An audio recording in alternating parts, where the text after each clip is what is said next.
LEGO's no stranger when it comes to exclusive sets. Whether it's from bundle deals like this robot that always seems to get sniped before I get home from work, or their more recent tactic of putting beloved themes behind a paywall on their website. Oh, sorry. I mean, gift with purchase. These Danish devils know exactly how to keep my wallet light and my parents' approval down. Some of these exclusives come from a place of love though, like this one. What you're looking at is a LEGO employee exclusive Ninjago Christmas theme set. See, every year LEGO likes to show a bit of appreciation to their employees, and what better way to do this than to give them a nice tailor-made LEGO set. You got ones like this one. Oh hey, that one's pretty neat. Oof, I bet that one's expensive.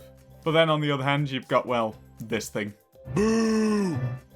This Ninjago one is extra special due to its 2021 release date.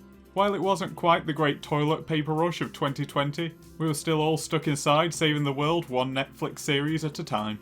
The card provided with this set mentions the certain problem that we all faced, and while that might seem insignificant to some now, in 40 years time it's going to be a throwback to a situation people will most likely never experience again in their lifetime. Keeping with the current unintentional trend of my channel recently, this set is brand spanking new, a real gem, a pristine and beautiful example of a beloved franchise, and naturally, that means I have to open it like the goblin I am.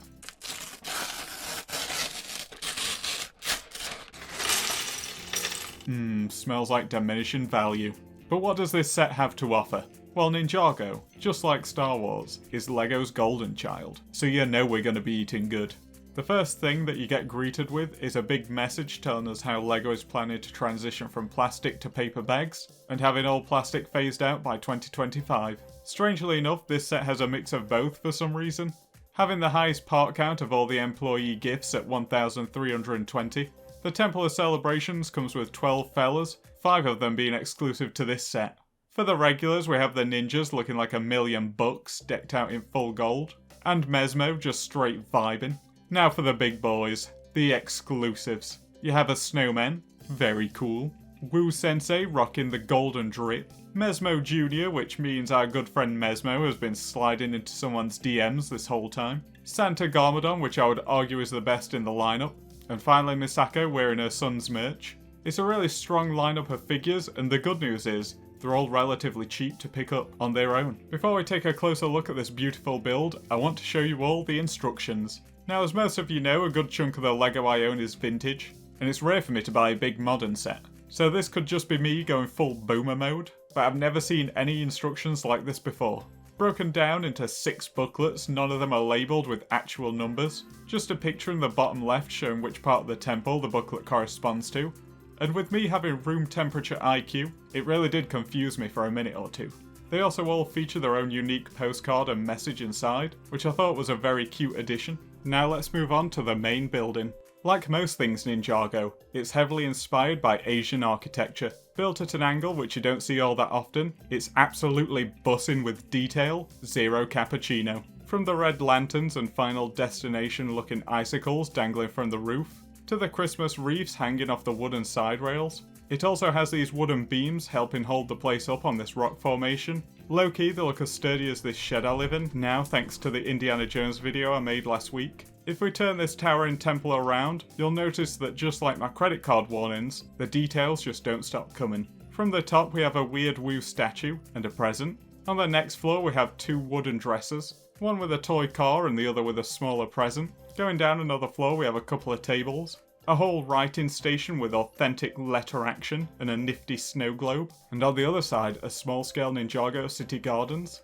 Also take a gander at these windows. It's made with a gate piece on its side which is dead-ass kinda clever. Finally at rock bottom we have an interchangeable scene.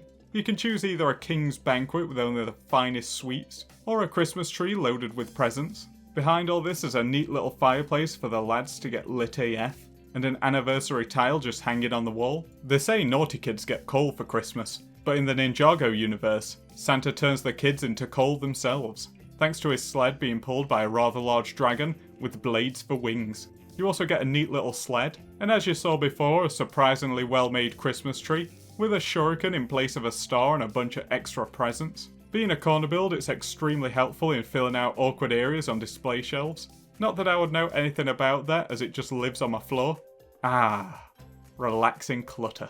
Speaking of clutter, I thought we could take a look at some of the recent plastics I've added to my collection. It's only 2 sets, so nothing major, but first up we have the last Wolfpack set I need to complete the lineup, and this Power Miners set, which can be an absolute ball buster to find boxed. I hope I enjoy this look into a banger of a Ninjago set. It's relatively cheap to say that it's a LEGO employee gift.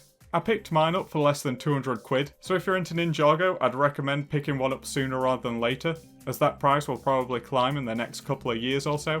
I've got a classic castle video lined up for next week, so be on the lookout for that one. But I'll be seeing you blokes next Sunday. Take care, fellas.